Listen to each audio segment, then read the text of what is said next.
সে প্রায় আমাকে বলতো, ছোটো মাসি, আমাকে আপনার সাদা ঘোড়ায় চড়তে দেবে? আমি মাঝে মাঝে হাসি দিয়ে এড়িয়ে যেতাম, কিন্তু সে প্রতিদিন জিদ করতে থাকলো।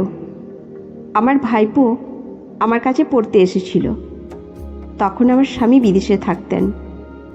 আমার ভাইপো কম বয়সী ছিল, কিন্তু ধীরে ধীরে তার মধ্যে অনেক পরিবর্তন আসতে শুরু করলো।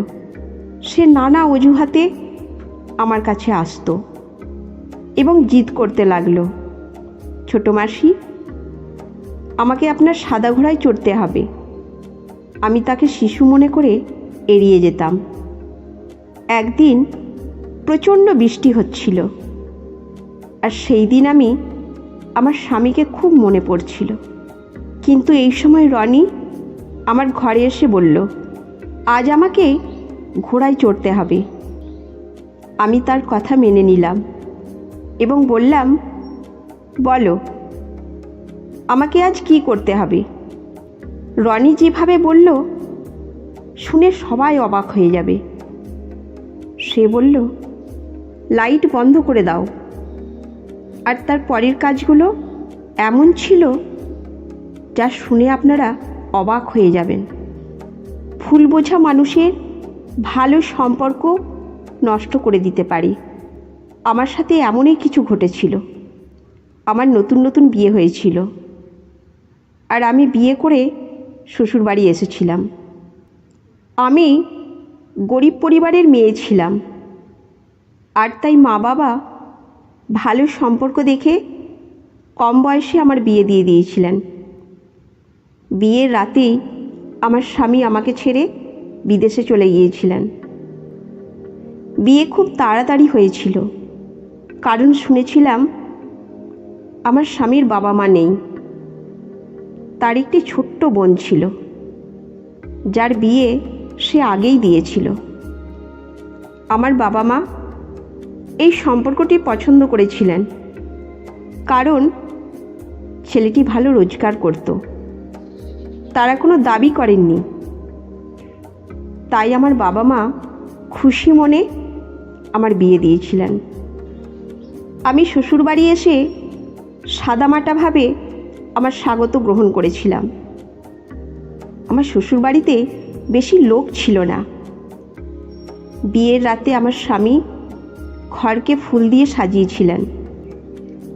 আজকের রাতটি আমার জন্য ভালোবাসায় ভরা ছিল।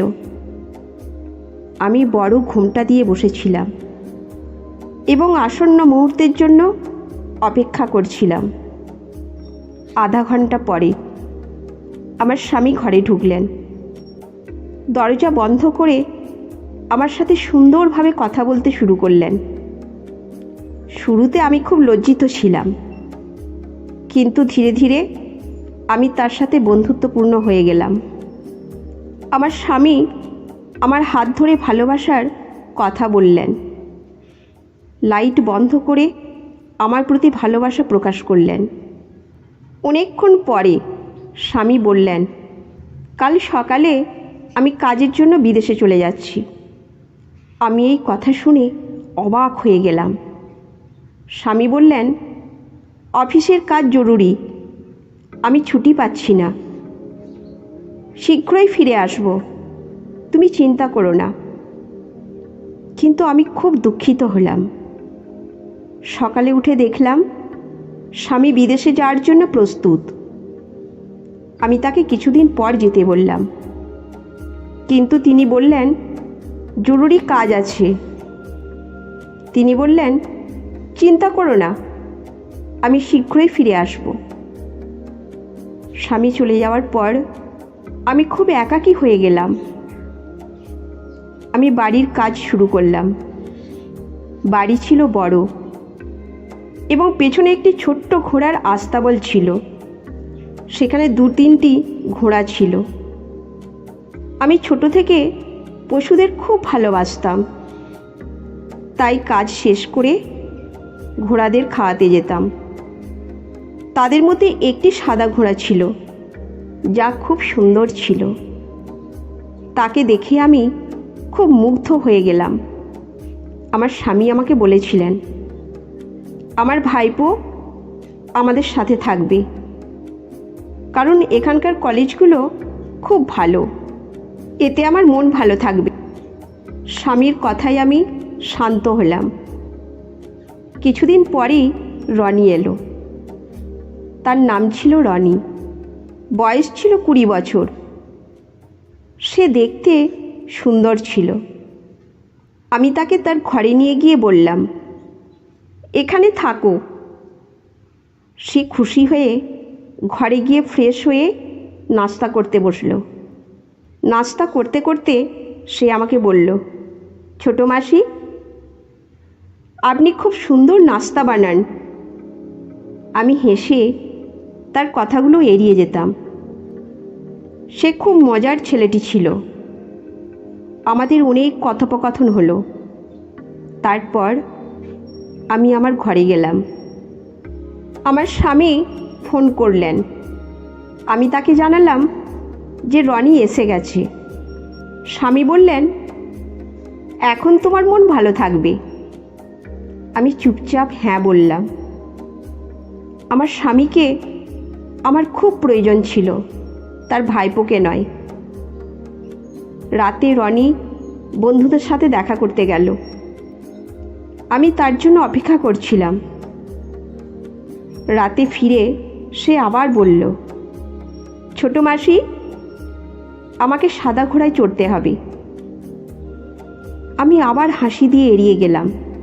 ভেবেছিলাম সে শিশু, বুঝতে পারে না। কিন্তু ভুলটা আমার ছিল। ডিনারের শেষে রনি তার ঘরে গেল।